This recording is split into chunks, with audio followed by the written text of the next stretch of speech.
चंद्रमा के दक्षिणी ध्रुव के पास उतरने वाला पहला देश बनकर इतिहास रचने के 10 दिनों के अंदर ही भारत ने सूर्य के लिए अपना पहला अवलोकन मिशन यानी ऑब्जर्वेशन मिशन लॉन्च किया है। आदित्य L1 2 सितंबर 2023 को भारतीय समय के अनुसार 11:50 पर श्रीहरिकोटा के लॉन्च पैड से उड़ान भरी। यह पृथ्वी से 15 लाख किलोमीटर की दूरी तय करेगा, जो पृथ्वी सूर्य की दूरी का 1% है। भारत की स्पेस एजेंसी का कहना है कि इतनी दूर यात्रा करने में 4 महीने लगेंगे। दोस्तों, इसरो के द्वारा आदित्य L1 को 2008 में ही अनाउंस किया गया था। तब इसका नाम आदित्य 1 था और इसका उद्देश्य था कि केवल सन के कोरोना को ऑब्जर्व करेगा। इसरो का पहले प्लान था कि आदित्य 1 को सिर्फ अर्थ से 800 किलोमीटर दूर लो अर्थ ऑर्बिट में रखा जाएगा। फिर बाद में इसरो ने प्लान किया कि इस सैटेलाइट को लैग्रैंज पॉइंट के पास होलो ऑर्बिट में रखा जाएगा, इसलिए इसका नाम आदित्य L1 हो गया। और आदित्य नाम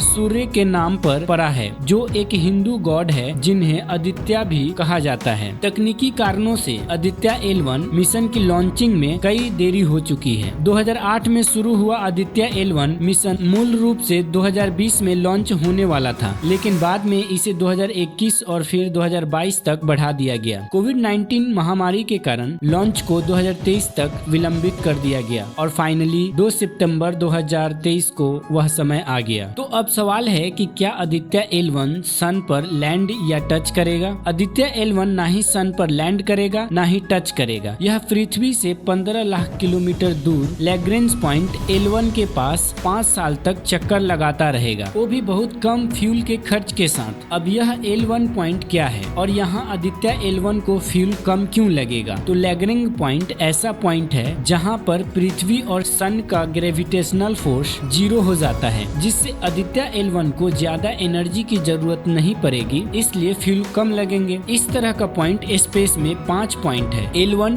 L2, L3, L4 और L5, जो मैथमेटिशियन जोसेफ लुइस लैग्रैंज के द्वारा खोजा गया है। तो इस सोलर मिशन को L1 के पास ही क्यों रखने का प्लान किया गया? L2, L3, L4 या L5 पर क्यों नहीं? देखिए, L1 और L2 अर्थ से सबसे नजदीक लैग्रैंज पॉइंट है। L1 से सैटेलाइट लगातार सूरज पर नजर रख सकता है बिना किसी डिस्टरबेंस के, इसलिए L1 को चुना गया है। इस पॉइंट पर पहले से एक सैटेलाइट मौजूद है जिसका नाम है SOHO, full form solar and heliospheric observatory satellite, जो यूरोपियन स्पेस एजेंसी और नासा के पार्टनरशिप में 2020 में भेजा गया सैटेलाइट है। ये भी सन का स्टडी करता है। इसके अलावा L2 पर जेम्स वेब टेलीस्कोप है। यह L2 पर इसलिए है क्योंकि यह एक टेलीस्कोप है जो स्पेस में नजर बनाए रखता है और इस पर सूरज की रोशनी ना पड़े, इसलिए L2 पर रखा गया है, क्योंकि सन की रोशनी को धरती L2 पॉइंट पर नहीं जाने देती है। दोस्तों, सन को अध्ययन करना क्यों जरूरी है? दोस्तों, जैसे कि आप लोग जानते हैं कि सन के चारों तरफ हमारे सोलर सिस्टम का सभी प्लेनेट घूमता है और सन के वजह से ही पृथ्वी पर जीवन संभव हो पाया है। प्रत्येक खगोलीय पिंड यानी एवरी सेलेस्टियल बॉडी, जिसमें पृथ्वी और सौर मंडल के बाहर के एक्सोप्लैनेट भी शामिल है, अपने मूल तारे द्वारा नियंत्रित होते हैं, जो हमारे मामले में सूर्य है। सूर्य का मौसम और वातावरण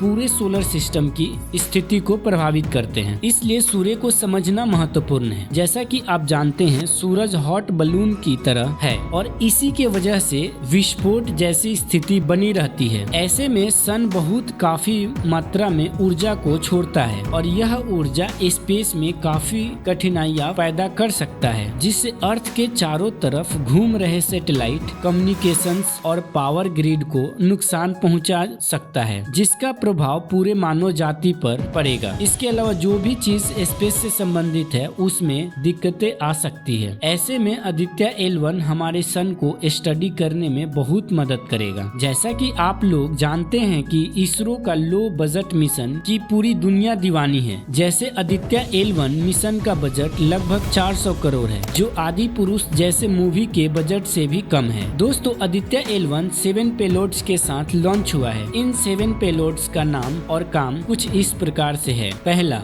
वेल्क, इसका फुल फॉर्म है विजुअल इमिशन लाइन कोरोनोग्राफ। यह सन के कोरोना और कोरोनल मास में होने वाले हलचल को स्टडी करेगा। दूसरा, सूट, इसका फुल फॉर्म है सोलर अल्ट्रावायलेट इमेजिंग टेलीस्कोप। यह सन के लेयर सोलर फोटोस्फीयर और क्रोमोस्फीयर का फोटो लेगा। तीसरा ASPEX, full form Aditya solar wind particle experiment. चौथा PAPA, full form plasma analyser package for Aditya. ये दोनों सोलर विंड को स्टडी करेंगे। पांचवा सोलेक्स, फुल फॉर्म है solar low energy X ray spectrometer. छठा HELIOS, full form high energy L1 orbiting X ray spectrometer. ये दोनों सन के फ्लेयर से निकलने वाले एक्सरे को स्टडी करेंगे। सातवां मैग यानी मैग्नेटोमीटर, इसका काम है कि मैग्नेटिक फील्ड को मेजर करना। इन 7 में से 4 पेलोड्स सूरज को स्टडी करेंगे और बाकी का 3 L1 पॉइंट के आसपास स्टडी करेंगे। देखा जाए तो पार्कर दुनिया का सबसे पहला सोलर मिशन है जिसका उद्देश्य सन के